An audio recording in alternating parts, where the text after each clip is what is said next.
Ladies and gentlemen, welcome to the Insight Factor. My name is Thabo Makwakwa, and this is another exclusive interview.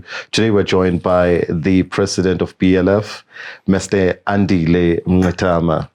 Andile, good evening and welcome to the Insight Factor. Thanks, Thabo, and also to the viewers. Of course. So we've been trying to get hold of you, get you onto our show, and finally you're here. I've been looking forward to it. It's a beautiful show, and I've seen really interesting participants of the program, so I feel honored to be part of it. Well, it's no secret that you are a public figure in the country. And of course, enemy number 1, if not number 10, on the list of, public enemies of the establishment. Yeah. Now, who is Andile? Where is Andile? In South Africa, where do we locate Andile? Well, I think I'm a revolutionary animal. All my adult life, I have been involved in the struggles of our people. And look, I'm a contrarian, I've always went against, the current. 2010, when the World Cup was here, FIFA World Cup, I was one of the few people who were saying we don't need the World Cup. When the whole nation was saying we want the World Cup, I said, ask a basic question. What good will this World Cup do to our people? If you look at the amount of resources that are being put into this World Cup, building stadia, building roads, when you live in a country where you don't have basic things like hospitals, like schools, like universities, and I said, we don't need to make this big party for Sepp Blatter at the time, right? So I'm a contrarian and I go against the current. It's almost a natural, predisposition for me. I mean, since I was young. So if you ask the question, who am I in South African politics? I belong to a marginalized voice of black radical, thought, if you like, which represents actually, in a paradoxical way, the black majority. But when you look at it, it's in the margin, it is small, it is sometimes ridiculed, and so on. But this is what I have been calibrating over the years, all my life, an attempt to bring the black voice, black interest into the center of the life of the nation. So who am I? I'm just a small guy who has been trying to push against the wind. Now, where did you grow up, Andile? I was born on a farm, white-owned farm, in Potchefstroom. My father comes from the Transkei. My mother was in the old Transvaal, which is of course now Potchefstroom Northwest. I was born on a farm, and I mean this is the land question in a sense always followed me, right? Before I was born, when my father came to Potchefstroom, he lived in this area with my mother's family. But they were evicted. They were forced removed from this place, which became a white town. I was not born.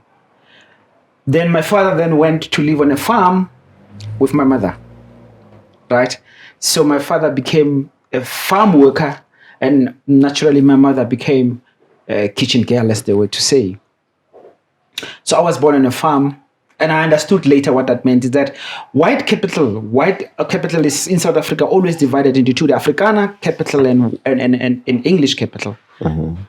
They made a truce or a deal that we will force black people to work on the farms, and they'll be locked into that. There are sections under apartheid. If you work on a farm, you are locked into working on the farm. You could not move into industry or mining, because those were different sections of the labor laws of apartheid, where white people, white capital, Afrikaner and English, if you like, have decided that we'll have slaves for farms, we'll have slaves for industry and for mining. That was the deal they made. My father was locked into the slavery on farms, and that's where I was born, and I went to my primary school in these white farms. These guys are crazy, right? But let me start by saying a white farm is a total institution, totally controlled by the white farmer. He is God on that farm. And when I say God, I mean it literally. He has control over your life and death. I have seen it when I grew up. White farmers killing people. This story in Mpumalanga and so on, I mean, it's not a new story. That's what on farms, white-owned farms, white farmers kill black people with no consequences. It's a total institution overdetermined by violence. So you work for them, you will not get visitors if they don't give you permission. And actually, physically, if you look to how farms in South Africa are constructed, there's one main entrance. Generally, this entrance runs a road that will come past the house of the white man. So anybody who comes into the farm is seen. Who's coming to then the farm state where we live as black people at the bottom is where black people are. My brother, the farm life, there's no private and public separation. You know, like your employer can't come to your house and kick down the door. On farms, they do that. But the worst thing about farms is that when you die, they'll deny you the right burial rights. So in other words, you are landless alive, you are landless in death. But that is the amount of power white farmers have in South Africa. And that power make them control the police. All the police stations on these rural towns. And we're talking 80% of the land, by the way. Mm-hmm. That is the majority of South Africa.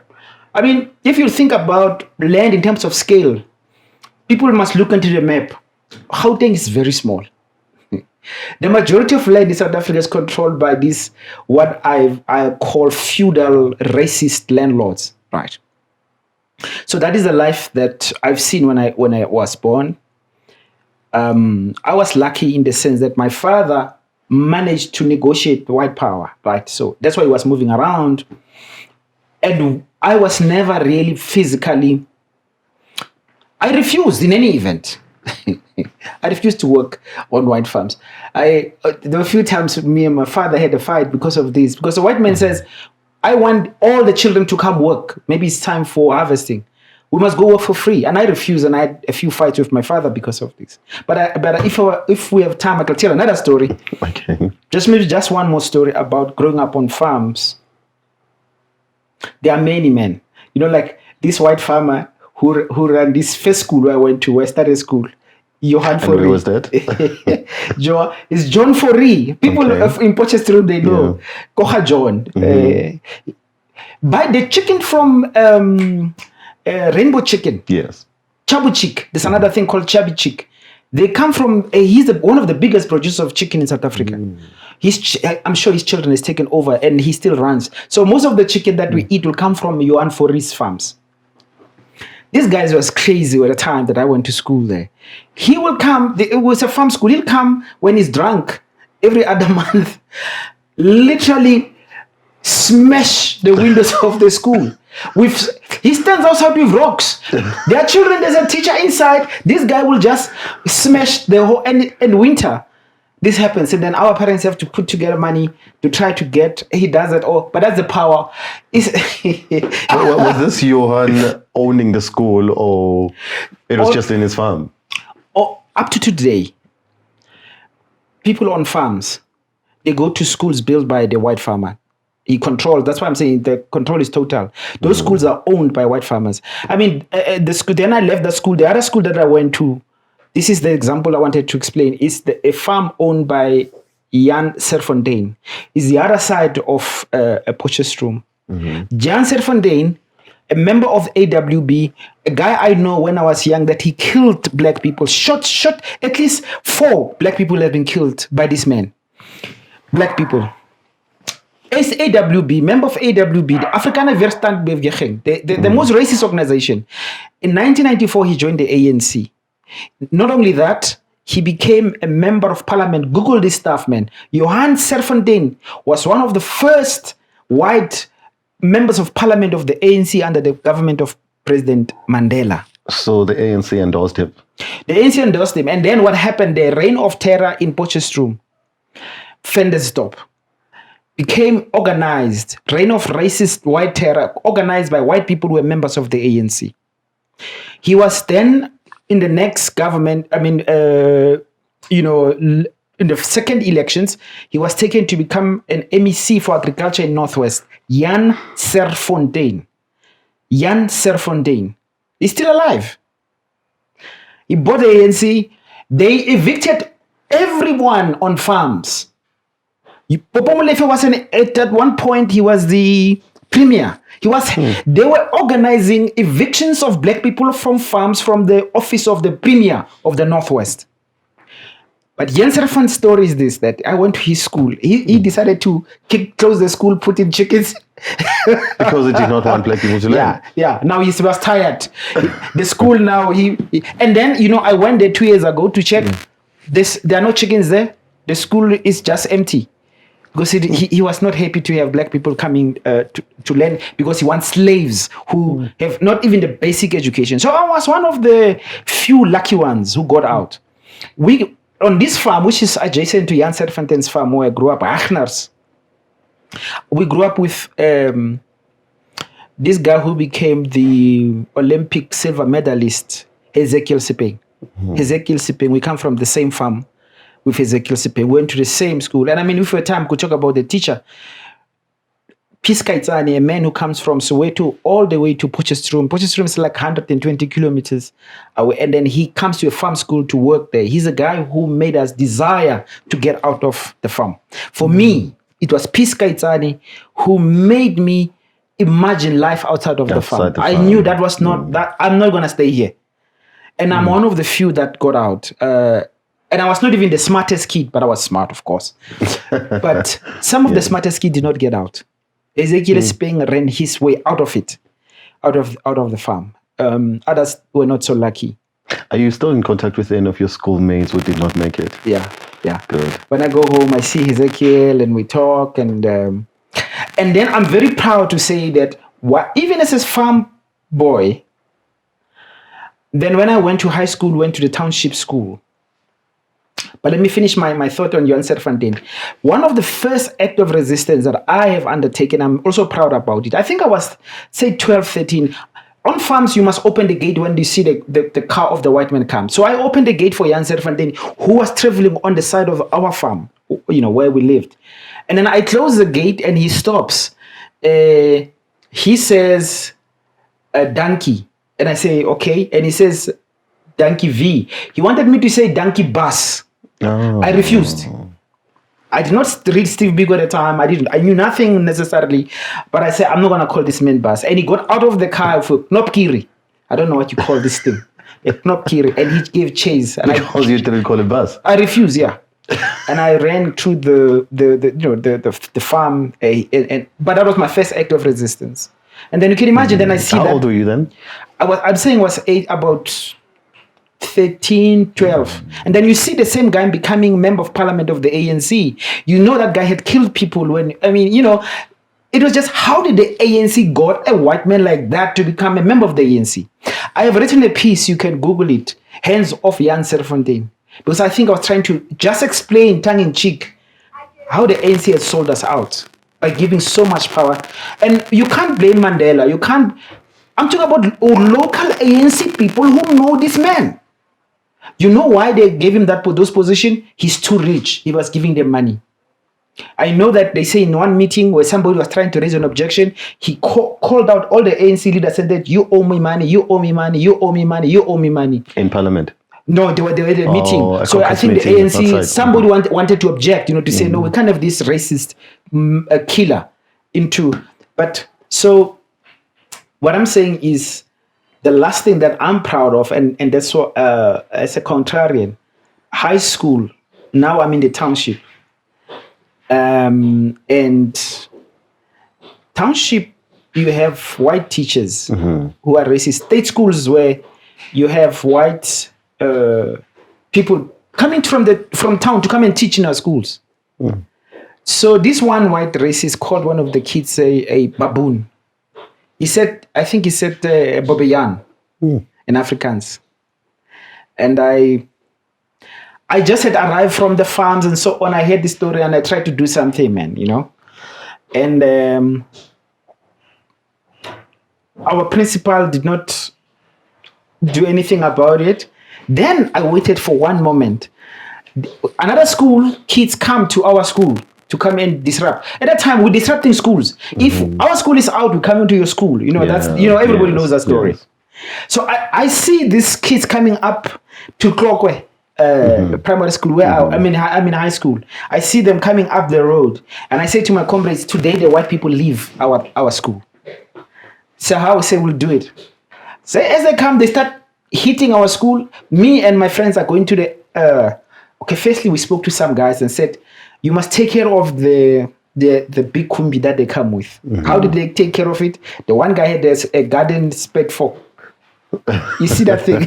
Yes. The one, if kids basically overturned the thing, the petrol tank was exposed, and the one guy went into the petrol tank, put fire on it. Now I'm standing in the office of the principal, and I'm saying to you, you all must leave. And he's trying to resist. And I say to him, look outside. And I mean, I can remember his face, man. He's checking outside. There's a flame engulfing their transport. They had to call the police, and they were escorted out of the school. They never returned back. That's how that school became basically a black school with a black principal. I am very, very proud about that moment. Wow. So would you say that the rage that we see today in you, I mean, you've publicly gone out there and say that we need to expropriate land without compensation, we need to reclaim our land. Would you say that part of you was inspired by your childhood experiences and perhaps the suffering that you had to go through? You know, in some ways, yes, because it's such a big coincidence. I went to university by pure coincidence, and when I studied my postgrad, I did my long paper on the land question. But I left university and I had ideas about making money like everyone else. But within 6 months, I was actually employed back into the land situation by a national NGO called National Land Committee. And so I was again back into the land thing, man. So I was the coordinator for land rights, meaning that I had to understand the laws. This is now post 1994.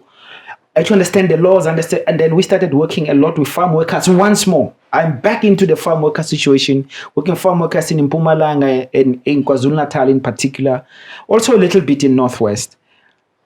It's so difficult because, as I say, you know, I had options always to do other things other than the land thing, but the land thing stayed with me. And so, was it because of the suffering that I have seen? I don't know. I think that coming to black consciousness, which I then, you know, at the same time, I got to read Steve Biko, got to meet a guy who was in Robben Island, young guy who left the Pasigukushe, comes back a black consciousness guy. I think I'm more guided ideologically by black consciousness than just my experiences, you know, of it helps that I have those experiences. But it seems to me once you get to understand black consciousness, and as deeply as I think I have, when I just read Steve Biko, I was shocked. Honestly, I was shocked that he was saying the things that I was thinking about, but I had no capacity to articulate. So I almost got into it. For me, it was a bit of a massive shock, but also like you get into this huge light, which is consuming, right? That's my experience with Steve Biko's writing right at the beginning. And I want to thank my big brother for that, because he always made me read.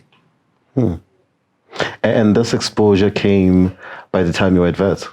No, in fact, high school is the time that I got to meet Steve Biko's readings. And I was also very lucky because this man, I say, Pasigukushe, became my mentor. I'm one of the few people who have been properly mentored. You know, I'm not a good mentor myself, but I mean, I was properly mentored into black consciousness. You know, I mean, that's why I get pissed off when people try to argue with me about black consciousness. Listen here, I was cooked seriously, deeply.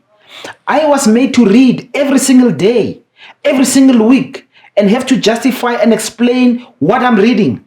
I was made to debate people on the street by Basi. Basi Gugusha will give me a reading and we'll meet on Friday. Ask me, what did I read? What is the meaning of this?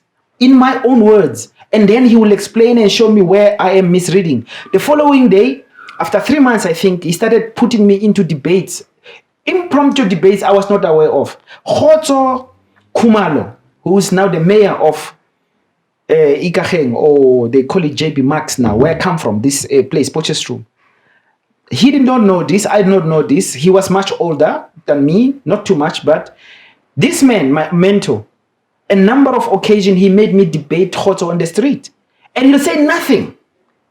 And he'll instigate a topic. I mean, I am a high school kid, but I know the difference between non-racialism, multiracialism, and non-racialism, multiracialism, anti-racism. These are concepts that were used by the liberation movement. And I understood the critique already. Why? Because I was seriously cooked in black consciousness. I know this stuff. And I get pissed off when people try to argue with me who haven't done their basic work, man. Now, Andile, sometime, I think that was last year, if I'm not mistaken, you will correct me. There were public engagements initiated by the National Assembly in terms of Section 25 of the Constitution. We had to reflect on it. People were called to, public galleries and venues to have their contributions on how we need to go about with this. And I remember in one of the interviews I watched you said that, the country was so excited that, finally we're getting back our land. And you said, no, I don't see this happening anytime soon, because in fact, there is no willingness. This is just, some PR and all of that. You said something along those lines. And looking back now, I'm thinking, but how far are we with this program? Is it something that is going to be realized anytime soon? What is happening? Can you take us through the process as to where are we standing at the moment? What has happened? Is there progress? Are we getting back the land? Yes, our message was very crisp and very clear. There shall be no land expropriation without compensation. And what we meant by that is simply that land being declared property of black people. Land right now is in the hands of white people, is stolen property. Land expropriation without compensation is a mechanism to take back land from these white hands into its rightful owners. In South Africa, we are about 58 million people, 59 if you like. The shocking thing is only 30,000 white families and trusts own about 80% of the land. I have to repeat that. We are a country of about 59 million people. Only 30,000. They will not even fill a stadium.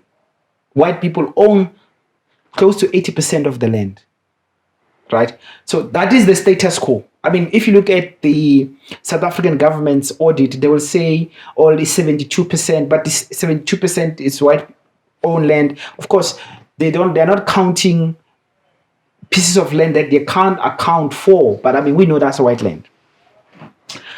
So land expropriation without compensation is supposed to turn this around. But we said this is not going to happen. And we are reiterating, it is not going to happen.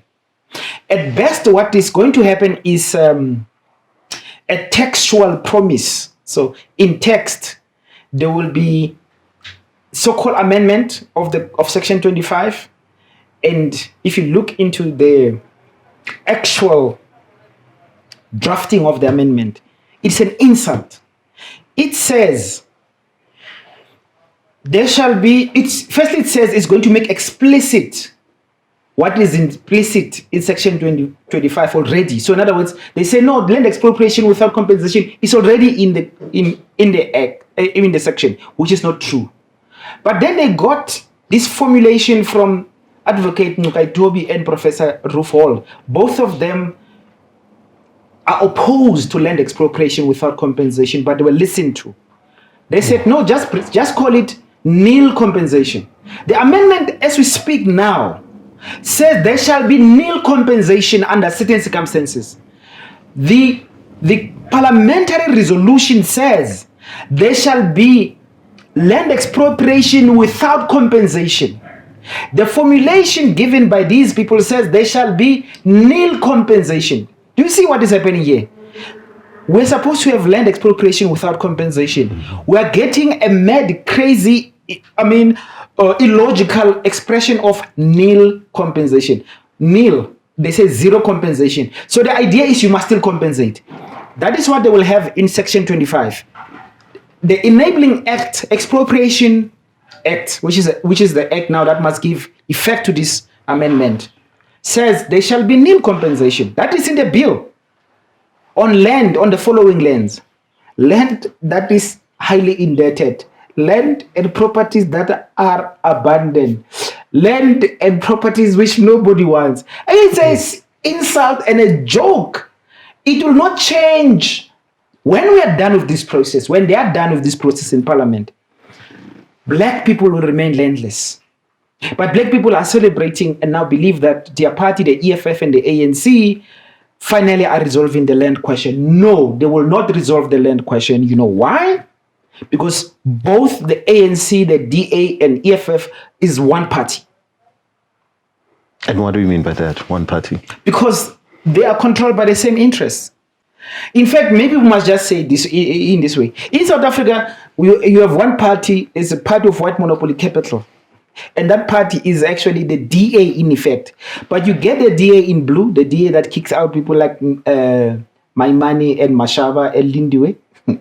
That is the main party. Then you have the DA in red. That is a DA run by Malema. And then you have a DA of the ANC, which is run by Ramaphosa. The DA presents and leads the policy framework. These ones, you know, even if they present themselves as fighting, it is a meaningless fight in terms of its impact in reality. When you look at the theater of Parliament, it presents itself as oppositions, we don't agree, we are fighting. Forget about that. Just look at, I want you to not, South Africans not to look at what these parties are saying. Look at the impact of their actions. The impact of their actions have been all senior black leaders who stand for black people have been kicked out from their positions. That is, and you look who's leading it, it will be Malema, supported by the DA. And then, of course, now you have the ANC of Ramaphosa doing exactly the same thing. Whether it is Brian Molefe, Machele Koko, Dudulieni, Claudia Mutwening. I can mention now the public protector, the chief justice, Judge Hlophe. I mean, you're referring to Judge Hlophe, the judge president of the Western Cape. Yes. Mm-hmm. All of these people, if you look at who attacks them first, take President Zuma. Who was the biggest attack of President Zuma? Who was marching with white monopoly capital, asking for Johan Rupert? I don't know how people think. You know, Julius Malema openly on a tweet, you can look and get it. You can get it. He asked for Johan Rupert, from Johan Rupert, openly. Give me money so that I can fight Zuma. Give me money. He says openly to Johan Rupert. So the idea that there are the three main parties in Parliament are different parties is a fiction. They're the same party. So there are three ways, therefore, to vote for the DA. You can vote for the DA directly. You can vote for the DA through voting for the ANC. You can vote for the DA through voting for EFF. EFF has given the DA, and the EFF again is in front. You know now the DA says that it will go to coalition with the ANC only if Ramaphosa remains the president. But Julius Malema is the one that has tested the model. He's given the DA political power in the metros. He has tested the thing can work. And it does work. I mean, giving Helen Zille political power. This is what he has done in Johannesburg, in Tshwane, and in fact in Nelson Mandela Bay.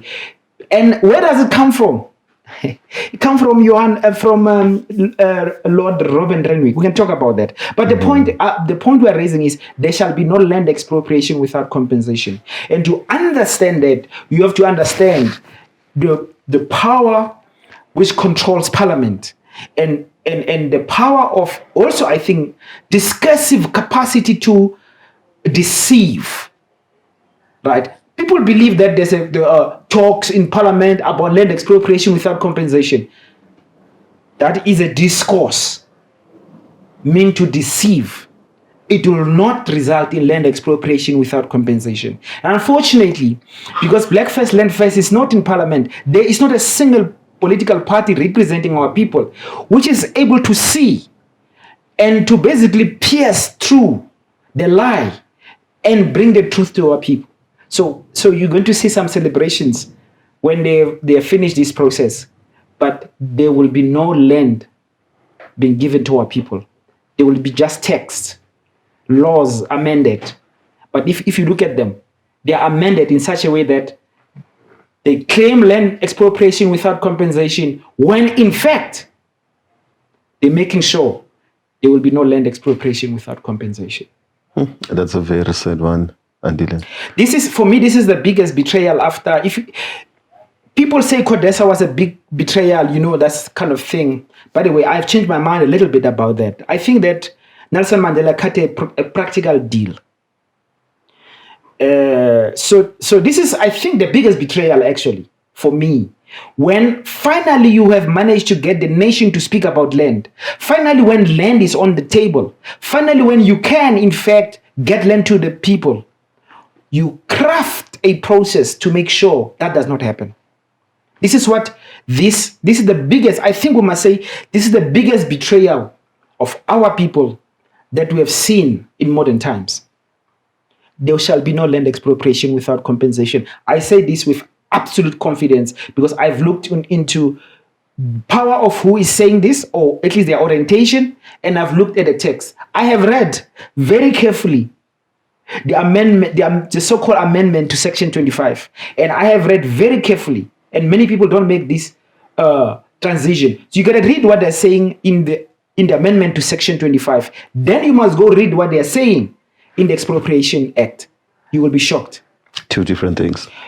In fact, no, it is the same thing. The nil compensation proposition is already contained in Section 25. Then Section 25, that amendment says, there shall be a law, there shall be an act that explains which land would be compensated in this nil compensation. When you go to look at the expropriation bill, which is this act now, anticipated by Section 25, it says there shall be nil compensation in the following. Now it articulates these lands. As I say, highly indebted land, abandoned land, basically the land nobody wants. The land that white people do not want will be the land which will be subject to nil compensation. Now, here's the thing, man.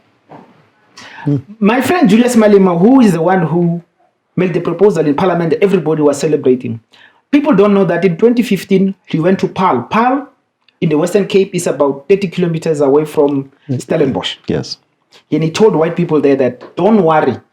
It is there. I mean, it's there. If you Google it, honestly, Google it, is there, is on video. Julius says to white people, land thieves, in our view, don't worry. When we say land expropriation without compensation, we mean we want to expropriate land which is unproductive. Land which you don't use. He says if the land is in production, he says it in his own words, we will not touch it. He's telling white farmers. Now, if you again come to see, then what does this amendment says? It gives force to the words that he gave to white farmers.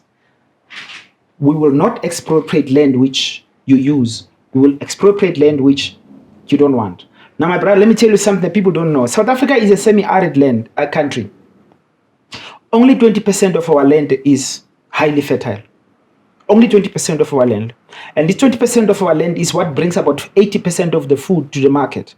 All this land is in intensive cultivation. Anyone who says, therefore, land which is unproductive can be expropriated, he means that he surrenders the 20% of the most important piece of land, which is highly fertile, which is the backbone of the South African agriculture. You surrender it to white people. If we were to use this notion that productive land cannot be expropriated, what are we doing with land expropriation? When you have categories of land which you say white people can keep, it's like my brother saying, I steal your car, I can only return it in the event I'm not using it productively. This is the law, and that logic, first articulated by Julius, then is articulated by the ANC. People don't know because they don't read. Even my friends in the radical economic transformation, they don't know that the resolution of the ANC of the 54th conference of the ANC, those resolutions have been doctored. If you go read on the land resolution of the ANC, it says, again, land expropriation without compensation. It says under certain circumstances. And these 5 lands which the white people don't want, it is in the ANC resolution. Julius leads. We will not take your land if it's productive. The ANC follows. Indeed, productive land will not be touched. Land you don't need will be touched. Overwhelming. This is the thing. Again, we take too seriously the land question, and that is why we go into this trouble of understanding exactly what everybody's saying. And as I say to you, we can look into those texts of these 2 amendments, these bills, which is also illegal, by the way, that they're running 2 bills at the same time. At the same time, yeah. They're supposed to have finished the process of the bill for amending Section 25, hear what we've got to say, and then they start another process to say, now we're going to amend the act in terms of the new, if you like, Section 25. They are doing these things at the same time, meaning that what so-called public participation is being done just for window dressing. They're not listening to what we're saying. They are done. They're finished. Why would you talk about nil compensation? What is nil compensation? When the people have said they want land expropriation without compensation, you say nil compensation so that you can continue to have compensation. Nil compensation in certain circumstances, and you are clear about which circumstances are those. My brother, and your viewers, I just think that our advice is that people must just wait until the Land Expropriation Act is finished, process, and then they'll come back to us. I'm saying to you today, there shall be no massive transfer of land to our people. Now, wow. So in other words, we're not getting back our land. No, you're not getting, not this time around. We'll have to wait until Black First Land First is in Parliament. Honestly, no, I'm telling. The only time land will retain is when Black First Land First is in Parliament. We will not allow these things to happen. Yeah. Now, before we can actually go into BLF politics and its status at the moment, I want us to talk about your relationship with some members of the EFF. I know for a fact you were once very so close to Mbuyiseni Ndlozi, and I believe today there is no good relations between. I refuse to greet him after he went to London, or after he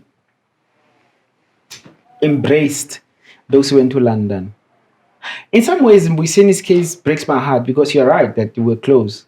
People don't know that I'm the first person to actually recruit him to the EFF, and he refused. He said, "You don't know these guys. I know them. I've worked with them." Floyd had messed him up very badly at Wits, the SRC situation. He said, "You don't know these guys. They are corrupt.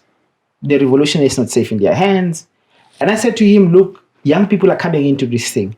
My job and your job is to forget about these guys' ways and build a serious ideological current in the movement so that when these guys do what you say they will do, turn right, the party or the movement itself will remain on course. They will turn alone." That's why I went to EFF. We knew they were corrupt. I had written already about Julius and being corrupt. But when young people were flocking into EFF like that, and they were talking about land expropriation without compensation, another time I'll talk about this, how I pushed them, when they were in the youth league, I pushed them to land expropriation without compensation. Initially, they were talking about expropriation, but they wanted compensation. And I said to them, I know why you want compensation. It's because you want the mines, you want them to be declared state property, and then you want to sell them back to your friends. You want to be corrupt. It has to be without compensation. So, discursively, they had moved into the left and they were in our space. So we said, okay, let's build this thing. And the thing that we knew we were going to get them, we brought Sankara. In my first meeting with Julius, I said, we'll join you guys provided you accept the Sankara oath. I educated him on Thomas Sankara. Mm-hmm. But Julius is a politician, so he says, I like this thing, it's nice. We put it in their document, which I helped to draft. Their founding manifesto. Uh-huh. Yeah, I worked on that document. Including their substantially. 7 cardinal pillars. No, the second cardinal pillars, they had declared them. And it was part of my agitation. So they declared them, said, fine. Now we come. I say you have 7 pillars, land expropriation without compensation. We like that. However, you must add the leadership ethos of Thomas Sankara, because I know they are most corrupt. They said, fine, let's do that. And then now I'm writing the giving life to the 7 cardinal pillars in the founding manifesto, the thick book on the party. And I worked on that. We brought in Thomas Sankara there. Go look at it. They removed Thomas Sankara. They removed the Sankara oath. Not only that, they amended the first pillar, land expropriation without compensation. If you go read it now, it says land expropriation without compensation for equitable redistribution in use. In use. There was no in use. Now that in use is very critical because it comes back to this notion, unproductive land. If you go look at it, that's what it does. So they were opening space for, and I did not know how they managed to do that amendment. And somebody asked me, I was still there at the party, at the conference, what does the in use mean? I was so lost because I did not, but Floyd or whoever just put it in there. But they knew it was a very critical turn and amendment. A lot of the EFF people don't know that. But if you go look at that, the previous or the original expression of that pillar doesn't have in use. This one have in use because they were justifying, they knew where they were going, justifying why not all land must be expropriated. In fact, only land that white people don't want will be expropriated. It is already justified in there. But you were asking about my relationship with Mbuyiseni. So I say it was heartbreaking because I was close to him. Every Monday we used to meet to catch up. He started hanging with them. I tried to hang with them maybe twice. I couldn't. I can't do that. In weekends. So he was now closely with them, and then he was complaining bitterly at the beginning, and then at some point I saw him start dressing like them. I was like, what's going on with this brother now? And then his behavior changed. He stopped greeting people and all that goes with that. So when he came back from London, or when they came back from London and he tried to greet me, I said, I do not greet Robin Renwick vicariously. See, I take my beliefs personally. I don't pretend, my brother. If we have a political differences, you stand there, I stand here. I believe in what I believe seriously. I'm not going to pretend that we're going to work together or we're cool for what? You have sold out. You have chosen the path of defending white capital while using black radical rhetoric. I have nothing to do with you. And so that's how it is. I will not pretend that we are cool when we're not. Because my politics are personal. I'm not some people, I think politics is like a business. Like, when they say in business, I don't know, you have no principles, man. You can do this so long as it's for profit, we can do it. No, not for me. For me, it's a principled question. If you sell out the path to black liberation, I'll have nothing to do with you. I will not pretend otherwise. So we speak about unity amongst black people. And I'm looking at the EFF and the support they have. And in my view, or ideally, I would say that, if BLF and EFF were to work together, to benefit the black majority in this country. Let me even give you even a better scenario. Mm-hmm. If EFF was to work with President Zuma and work with BLF, you will naturally bring AC into that situation. This is the best possibility for a black radical bloc, which has serious traction already. But I can make it even better, and I say, you must think about bringing somebody like the current public protector into that situation, because you want somebody with integrity. Or even I'll say the Chief Justice who will retire. Why not? Because if you look at these groupings, there is a question of integrity which must still be resolved. So you need some people with serious moral, standing to drive that process. This, in my view, is the answer to South African politics for black liberation. But you see, my brother, that's not going to be possible. Because when we talk about black unity, is black unity for what? You can't say it's black unity when you are uniting with people who stand for the agenda which is anti-black. And that's like shooting yourself in the foot. There is nothing from the behavior of EFF to suggest that they can in fact come into such a process to push the black agenda. As I said, it is EFF that was leading the attack on Jacob Zuma. Even when it was clear that Jacob Zuma at this point is fighting white capital. Jacob Zuma's problems are problems associated with Stellenbosch and London being against his left-wing turn. Now, when you say black unity, it is for black liberation. And Steve Biko teaches us very clearly, black people must unite. I mean, that is, he said the problem is white racism, is language. The answer is black solidarity, unity of black people. But Steve Biko says, unfortunately, there are black people who are non-whites. These are not black people, and they're not for the black agenda. So, my brother, we want unity, and we're working for unity, and we must always be open for unity.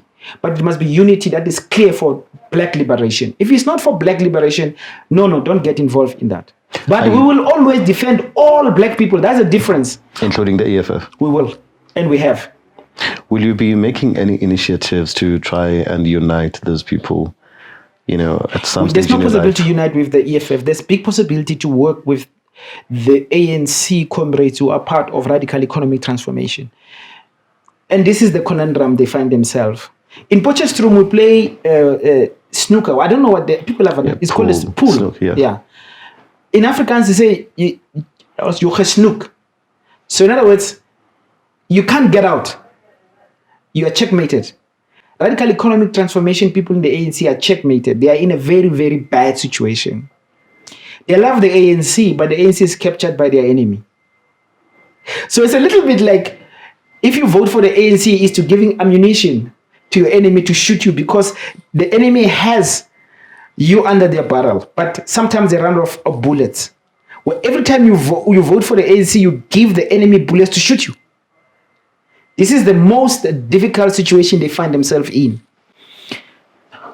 Whilst this is the case with Ramaphosa and his gang holding the ANC, those comrades, they left to think very hard about what they're doing. They voted for Ramaphosa last election. Ramaphosa is using the power they gave him to really deal with them seriously. So the lesson, therefore, is what do they do in the next elections, even the coming local government elections? Do they still strengthen the hand of Ramaphosa, or they work with movements such as Black First, Land First? We are not interested in destroying the ANC. We're interested in pushing the ANC to the black agenda. But if you vote for the ANC, you're giving your vote to a force which wants to destroy the black agenda. The best bet, I would argue, for what you advise is you give your vote to BLF, because you know that BLF believes in radical economic transformation. It will not sell out, and it will use this vote to push the ANC back to the black path. So that is, I was talking about unity. Tactically, that is what I'm interested in. I will not waste my time with the EFF. I will not waste my time with the PAC. I will not waste my time with AZAPO. Those forces, whilst they should naturally be in the same space as us, it's not possible in the short term. It's not possible, and we should not waste our time with that. Now, you say that the ANC is captured by these powers that want to destroy it. We also learn that the same powers are shutting down business accounts of people through FNB, ABSA, and all other banks in South Africa. What do we do in a situation where a black man who's trying to be heard out there, such as yourself, has his account closed or shut down? That stops you from, doing business with anyone. And we have seen this with BLF. We've seen this with many other businesses that have been closed in the past. Why are we not challenging that? First, let's put it this way. white capital got a big fright with what Zuma was doing, with this talk of radical economic transformation, change the economy, and so on. They got a big fright, and then we know that they put aside 1 billion rand, give it to President Ramaphosa. This is not a secret, to buy the ANC conference to become president. So you have a president who's bought. Bought by who? By these white interests, these what we call white monopoly capital interests. And these interests are a monopoly. They don't want anyone else to play any role in the economy, in politics, or in mass media. Right now, the biggest problem is that you have the independent group, which is not controlled by these guys. That is the only voice which is not captured by white monopoly capital. And that is a big problem for white capital. They have to shut it down. But yes, the independent group is a business. It is registered. It is in the JSE. So how do you shut it down? How do you shut this? It's about the alternative voice. There must only be one voice in South Africa, dictated from Stellenbosch to the nation. That determines who is corrupt, who must go to jail, who must speak. But the independent group, as it were, provides for an alternative voice still. So the best way to do it is to simply shut down the bank accounts. So this idea of you're right, bank accounts being shut down is how, because they're a monopoly, I don't think the nation understands what's going on here. A group of white men control the South African economy completely. They control the banks. And as a consequence of this economic power, they control parliament. They control the judiciary. You know, when I hear black people saying they're going to seek justice in court, I laugh at them. Whose court? It's like a rat, a cat going to a court of cats and asking for justice. that rat, my friend, is going to be lunch. This is exactly where we are. So they will close everything. Look, they will close. I have no doubt in my mind that the independent group will be shut down, just like the ANN7 was shut down. The fact that you have such a big institution with such many very respected titles, being still able to write truth to power is unacceptable under the current regime. You need to brainwash this nation completely to believe that only these black people are corrupt. And white capital, even as it steals openly. I mean, if you ask any black person who's corrupt between Zuma and you say Marcus Jooste, they don't even know who's Marcus Jooste. They don't know anything about Steinhoff, right?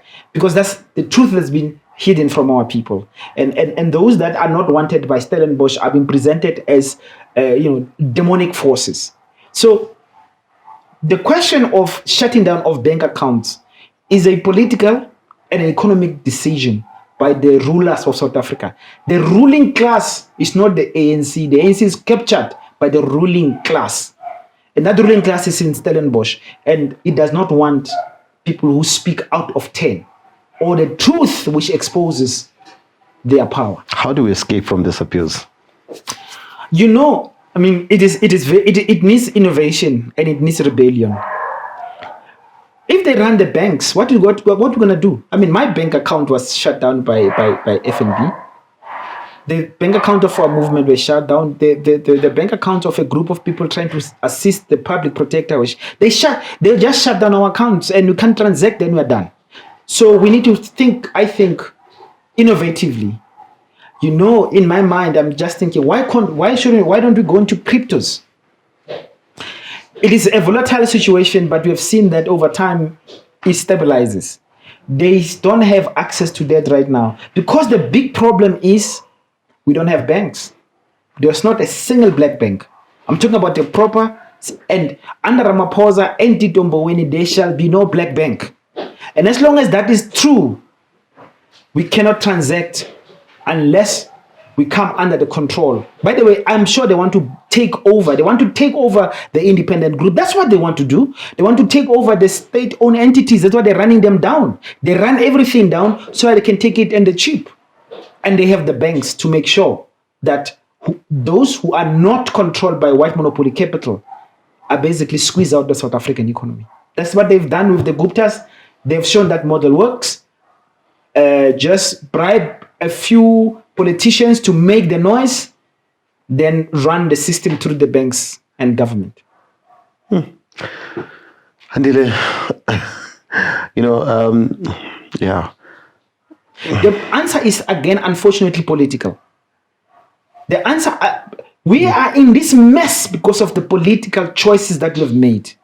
A different government would be protecting the independent group. A different government will be protecting black people. A different government will be providing land, will be making sure that this allocation, 500 billion rand of the COVID-19 relief fund, where is it? It has been given to the friends or rather the donors of the president. The public protector is in trouble today because she said ABSA must pay back the money stolen from the people. ABSA stole money from the people. The Reserve Bank is money of the people. ABSA stole that money under apartheid when it was Bank Corporation and so on. The public protector, following evidence, said ABSA must pay back the money. Do you know who said that is wrong? The Reserve Bank. Money stolen from the Reserve Bank. The public protector says that money must be returned. The Reserve Bank says, no, we don't want that money. It is okay for ABSA to steal this money. The public protector says, transform the Reserve Bank to serve the people of South Africa. The Reserve Bank says, no, we don't want to do that. In fact, the public protector is wrong and she must pay out of her pocket costs for saying so. So the powerful interests in society and make sure that those who try to speak the truth and to expose this systematic rot are put in a situation where our public protector is sitting as a criminal in a magistrate court on the basis of a flimsy claim that she did not disclose one meeting with President Zuma. She is in court as a criminal. She's been punished for making that determination that money stolen from our people must be returned. So this is a political problem. It's not a problem of the courts and white capital. White capital controls politics and it does what it wants. To answer these problems we have, unfortunately, is to use our black numerical strength into a political process which puts black people first. Now, with the BLF accounts shut down, how then do you plan on, contesting in the next local government elections, going to national elections, general elections? We're playing some games, man, with them as well. That's why they kicked us out from the IEC. We had to play their game. Look at Freedom Front Plus, completely white party, but it is allowed to operate, but we were not allowed to operate. We said, okay, fine. We asked the IEC, what do you want? They said, no, you can't say you are blacks only. We said, no problem. On paper, we'll not say we are accepting white people. Yes. We'll just describe a process to be a member. But we will not accept a single white person in this movement. It will not happen. They'll have to go to court. They will do all kinds of things. And we will still exclude them. This is a black movement. But what you asking how to do this, we are playing their game. We are playing their game to give ourselves a breather. We will be on the ballot. We are already in the IEC. We will make sure that we push the black agenda. It's unfortunate we do not have another solution. The problem is political. The solution is political. The defense of President Zuma is not going to come under this political arrangement. Are we going to see BLF campaigning soon, moving into local government elections soon? On the 15th of May, we launch officially our battle plan for the local government elections. And the 15th of May, deliberately, it is the birthday of James Sofasonke Mpanza. So we're going to be talking a lot about James Sofasonke Mpanza and how through innovation, through courage, through love of black people, he made sure that we have a piece of land, which is today Soweto. Without him, we will not be here. So this is what we are. That's what we do. We're going to insist that our voices are heard and we're able. You will see, there's innovations that we want to bring at local government elections. There's no reason why you can't have a bylaw that says no racists allowed in this city. There's no reason you can have a bylaw that says no bank which operates in this city can shut a business without following a... So you make an additional difficulty for white capital to do as it wishes. Why not? That's it. President of the PLF, thank you very much for joining us here in the Inside Factor. Thank you. That was Andile Mngxitama, president of the PLF, talking to us here on the Inside Factor. Ladies and gentlemen, thanks for joining us. My name is Thabo Makwakwa. Please do follow us on Twitter at Inside Factor, also on Facebook, and you can also follow our channel on YouTube. Thank you very much.